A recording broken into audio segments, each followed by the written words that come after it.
जय संविधान, जय भारत, जय जोहार, जय भीम। साथियों, आपने देखा एक पत्रकार सुधीर चौधरी जो आज तक के पत्रकार हैं, या ये कहूं कि वो भारतीय जनता पार्टी के प्रवक्ता हैं, या ये कहूं एक घटिया मानसिकता वाले व्यक्ति हैं। आपने सुना उन्होंने क्या कहा हेमंत सोरेन जी के बारे में? चित्रा के पास।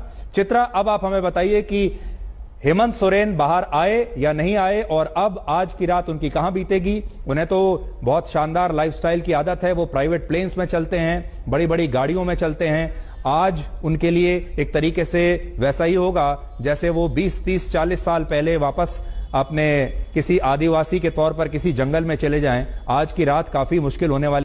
उन्होंने कहा कि हेमंत सोरेन जिस तरह अब से 20-30 साल पहले एक आदिवासी की तरह जंगलों में रहते थे, उसे उसी तरह रहना चाहिए, उसको लग्जरी लाइफ नहीं मिलनी चाहिए।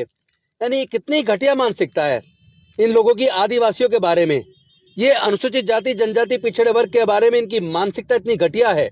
ये सोचते हैं कि जिस तरह अब से 30-40 साल पहले देश में दलित आदिवासी पिछड़े वर्ग के लोग जिस बदहाली में रहते थे, जिस तरह का गुलामी का जीवन जीते थे, वो उसी तरह का गुलामी का जीवन जिए।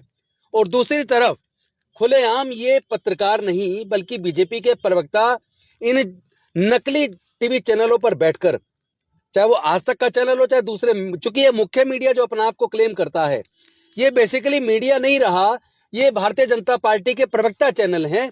भारतीय जनता पार्टी को फाइनेंशियल मदद देने वाले उद्योगपतियों के चैनल हैं, और ये लोग इनके गुलाम लोग हैं। ये लोग हमारे लोगों को उस तरह आगे बढ़ते हुए नहीं देखना चाहते। अब आपने एक चीज देखी है कि नीतीश कुमार जी ने इस्तीफा दिया, और देने के बाद उनको 12 घंटे के अंदर दोबारा से शपथ दिला दी।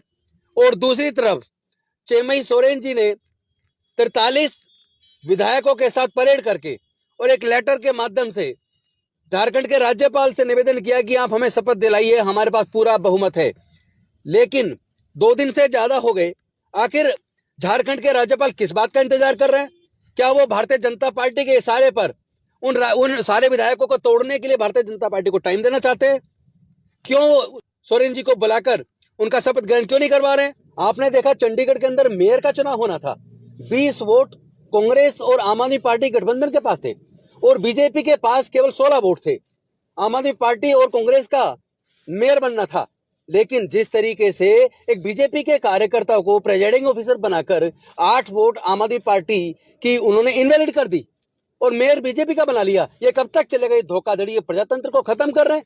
ये लोग मानवता के दुश्मन है, ये लोग लोकतंत्र के दुश्मन है, ये लोग संविधान के दुश्मन है। ऐसे लोगों को जवाब देना पड़ेगा। और आज उसके खिलाफ जब दिल्ली के अंदर बीजेपी मुख्यालय पर प्रदर्शन हो रहा है, दोनों राज्यों के मुख्यमंत्री, पंजाब के भी और दिल्ली के, उसमें शामिल हो रहे हैं, सारे विधायक शामिल हो रहे हैं, सारे कार्यकर्ता शामिल हो रहे हैं। उनकी बसों को रोका जा रहा है, उनको गिरफ्तार किया जा रहा है, उनको डिटेन करके रखा जा रहा है। आखिर ये प्रजातंत्र को क्यों रोक रहे हैं? क्या जनता को अधिकार नहीं है संवैधानिक तरीके से इकट्ठा होकर अपनी आवाज को बुलंद करने का? आखिर कब तक चलेगा? ये लोकतंत्र की हत्या देश के लोग स्वीकार नहीं करेंगे। मोदी जी की इस तानाशाही को जनता उखाड़ के फेंक देगी। लेकिन मैं निवेदन करता हूं, आप शांतिप्रिय तरीके से, संवैधानिक तरीके से अपनी आवाज रखिए, सड़कों पे उतरिए और अपनी आवाज को बुलंद कीजिए। और मैं तमाम देशवासियों से निवेदन करता हूं, ये ईवीएम से जीतने वाली सरकार, ये दलित विरोधी सरकार है, ये आदिवासी विरोधी सरकार है, ये महिला विरोधी सरकार है, ये अल्पसंख्यक विरोधी सरकार है, ये पिछड़ा विरोधी सरकार है, ये किसान विरोधी सरकार है, ये मजदूर विरोधी सरकार है, ये गरीबों के विरोध वाली सरकार है जो केवल ईवीएम से जीतती है।